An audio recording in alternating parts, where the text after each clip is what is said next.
Rome যখন পড়ছিল, সম্রাট নেরো তখন বাঁশি বাজাচ্ছিল, আর আমাদের বাহাদুর শাহ সিনেমা দেখছিল। ইতিহাসের এই কথাটা আজ আবার নতুন করে প্রাসঙ্গিক হয়ে উঠেছে। আজকের বাংলাদেশ একদিকে টিকার অভাবে শতাধিক শিশুর মৃত্যু, যা ধীরে ধীরে মহামারীর রূপ নিচ্ছে। প্রতি 5 বছর পর পর সরকার থেকে একটা বুস্টার ডোজ দেওয়া হয় 9 মাস বয়স থেকে 15 বছর বয়স পর্যন্ত। সেটা দেওয়া হয় নাই। এটা লাস্ট দেওয়া হয়েছে 2020 সালে। আরেকদিকে জ্বালানি সংকট চরমে, আইন শৃঙ্খলার অবনতি, কৃষিখাত হুমকির মুখে, শিল্প কারখানা টিকে থাকার লড়াইয়ে জেরবার। যে মানুষটা দিনে এনে দিন খায়, তার শখের বাইকটা তার রুজির পথ, সেই মানুষকেও 200 টাকার তেলের জন্য 8 থেকে 10 ঘন্টা লাইনে দাঁড়িয়ে থাকতে হয়। লাইনে দাঁড়িয়েছিলাম 1 ঘন্টা 50 মিনিট দাঁড়িয়ে থাকার পরে তেল পেলাম। ভাই আমরা তো রাইড শেয়ার করি, মানে আমাদের জন্য খুব মুসিবত এখন। পাম্পের এখানে এসে গাড়ি বন্ধ হয়েছে, পরে গাড়ি ঠেলে নিয়ে একেবারে আজিজ মার্কেট পার হয়ে কাঁটাবনে গেছে, লাইনে দাঁড়াইছে। আমি 5 বিঘা জমিতে ধান চাষ করছি।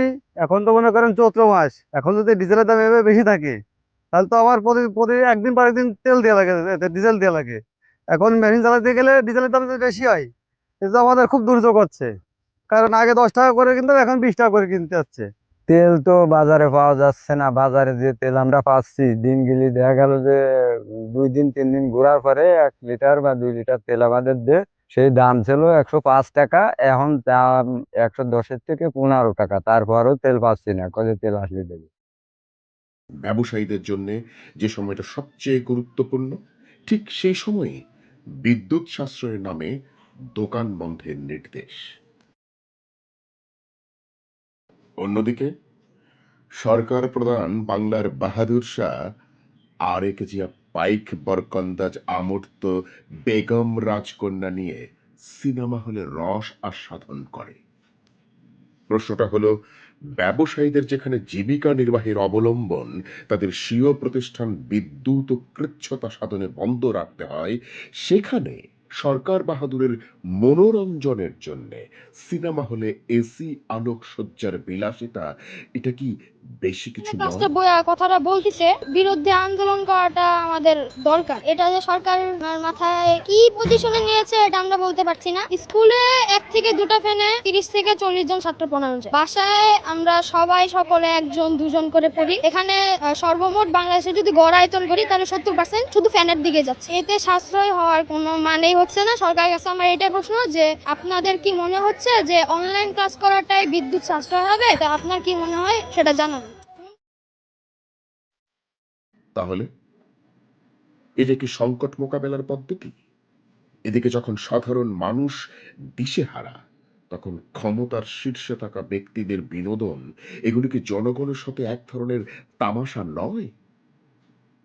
ইতিহাস বলে 2006 সালেও যখন দেশ উত্তাল ছিল, তখনও জনগণের দুঃখের সাথে যুবরাজদের ক্রিকেট খেলার তামাশা জাতি দেখেছে। এটা নতুন আমরা তো কিছু বলছি নয়। যে আপনার একটা রিজনেবল একটা প্রাইস, সেটা আপনি What is the reasonable price then? For a reasonable- kg, for 1 kg rice, যেটা নর্মালি মানুষ খায়,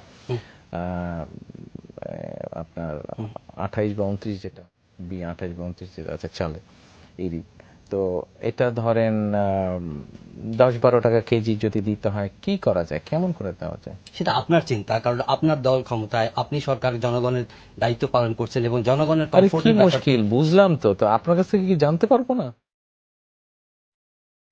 এটা তাদের পুরনো অভ্যাস। তারা তো রাজা, ওরা ক্ষমতাবান। ওদের ক্ষমতার শিকার হয়ে রোষানলে করে মাসুম সন্তানদের নিয়ে জেলে যেতে হয় দেশপ্রেমিক তাহমিনাদের। যখন একজন সাধারণ মা, তাহমিনা আক্তার, সেই লালবাগ থেকে তার 3টি ছোট শিশুকে, যথাক্রমে 3, 7 ও 13 বছরের মেয়েকে নিয়ে শুধু শ্রদ্ধা জানাতে সাবার স্মৃতিসৌধে যায়, আর সেখান থেকে গ্রেফতার করা হয়, তার অপরাধ? সে বঙ্গবন্ধুর কথা বলেছে, শেখ হাসিনার কথা বলেছে, জয় বাংলার কথা বলেছে, মুক্তিযুদ্ধের চেতনার কথা বলেছে।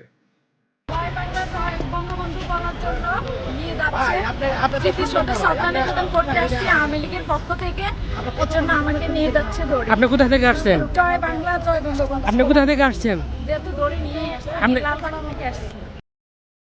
কি এখন ইতিহাস বলা, দেশপ্রেম দেখানো অপরাধ?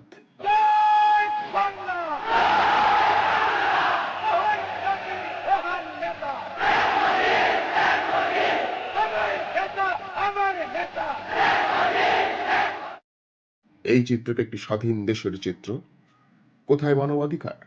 কোথায় মানবাধিকারের ব্যবসায়ীরা আর সংকট মোকাবেলা?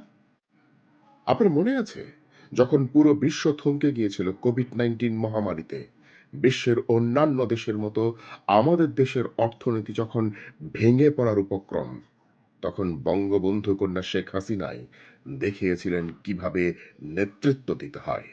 রাত দিন পরিশ্রম করে জাতিকে ঐক্যবদ্ধ করে সকলকে সাথে নিয়ে দুর্যোগ মোকাবেলায় সফল হতে হয়।